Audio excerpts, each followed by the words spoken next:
We will go to 11th question. Three liquids of equal masses are taken in three identical cubical vessels A, B, C. The densities are rho A, rho B and rho C respectively, but rho A is less than rho B, which is less than rho C. The force exerted by the liquid on the base of the cubical vessel is. So three liquids of equal masses are taken in three identical cubes. So this is now A, this is now B and this is now C, identical vessels. Three liquids of equal masses and their densities are given. So force exerted is asked. So here pressure exerted by the liquid on the base. So pressure P is equal to rho into G into H. Let me call this as equation number 1. You know rho is density, G is the acceleration due to gravity, H is height. So density which is now mass divided by volume.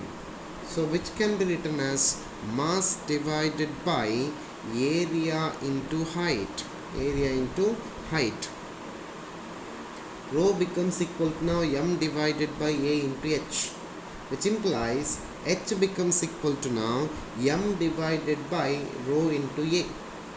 So substituting h in equation number 1, we will substitute h in equation number 1, my dear students. It becomes now P is equal to rho into G into m divided by rho a, or it is now gm divided by rho gets cancelled, so gm divided by a. Force exerted by liquid on the base of the vessel is F is equal to P into A, the P into area. So which is now P is nothing but gm divided by A into area is A. So it is now gm. So mass of these three are same, so same force is now acting. So ma is equal to mb, which is equal to mc. So same force is now acting. G is constant. So I can say that fa is equal to fb, which is equal to fc. So for 11th question, option C is correct. 11th question, option C is correct. We will go to 12th question. Water is in streamline flow along horizontal pipe with non-uniform cross section. At a point in the pipe where the area of cross section is 10 centimeters square, the velocity of water is 1 meter per second and the pressure is 2000 pascal. The pressure at another point where the cross sectional area is 5 centimeters square is. You need to calculate the pressure in other side. So I can directly equate the equation of continuity. A1 V1 is equal to A2 V2. So V2 becomes equal to now A1 V1 divided by A2, which is equal to 10 centimeter square into 1 meter per second divided by 5 centimeter square.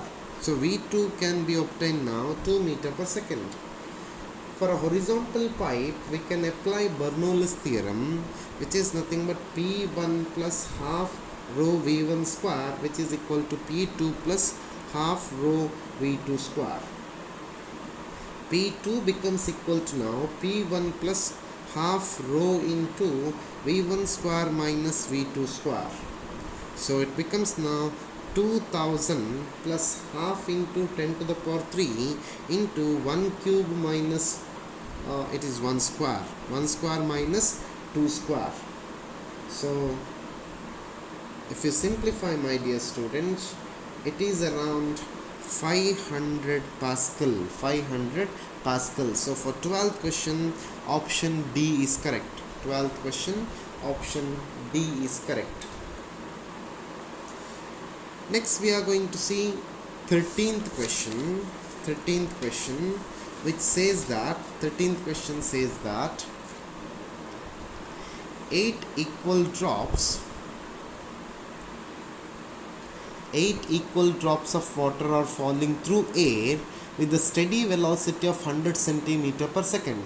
If the drops combine to form a single big drop in size, then the terminal velocity of big drop is. So let me consider r is now radius of smaller drop, where bigger drop radius is now r.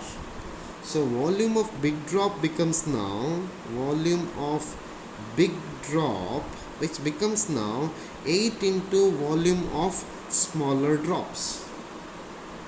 So it becomes now 4 by 3 pi r cube, which is equal to 8 into 4 by 3 pi r cube. So relation between a bigger radius and smaller radius is r is equal to 2r.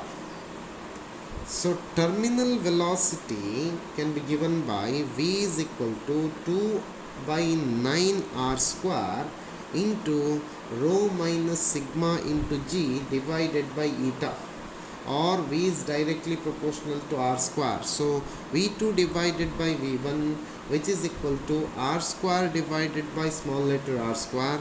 So v2 becomes equal to now v1 into r square divided by r by r square, which is equal to now v1 into 2r by r whole square, which is nothing but 4v1.